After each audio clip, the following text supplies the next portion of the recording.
আসসালামু আলাইকুম রহমতুল্লাহি ওবরাকাতু। আসলে আবু তাহার আদনান আসলে হুজুর খুব আসলে ভালো বয়ান করে থাকেন।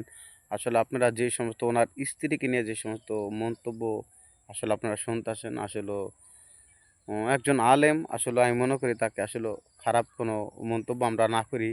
কারণ দোষগুণ আসলে কিন্তু সবারই থাকে। সাদা কাপড়ে কিন্তু ময়লা ভরলে আসলেও দেখা যায়, কালো কাপড়ে কিন্তু ময়লা ভরলে দেখা যায় না। ঠিক আছে? তাহলে আসলে একজন আলেম সবারই ভুল হতে পারে। কিন্তু আসলে আপনারা কোনো খারাপ কোনো কথা বলবেন না, বাজে কোনো কমেন্ট করবেন না। কিন্তু আসলে দুঃখের বিষয় যে আমি কিছু তার ওনার অনেক ভিডিও ইউটিউবে দেখে থাকি। এই বিষয়টা নিয়ে অনেক তোলপাড়। কিন্তু আসলে একজন আলেম সে, তাকে অনেকজন আমি দেখছি যে আসলেও তার বাবা-মাকে নিয়ে তাকে নিয়ে আসলে অনেক খারাপ মন্তব্য আপনারা করেছেন। আসলে সে একজন আলেম।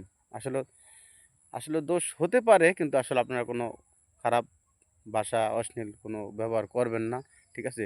কমেন্ট বক্সে বা আসলে কোনো মন্তব্য আসলে আপনারা করবেন না একজন আলেম নিয়া।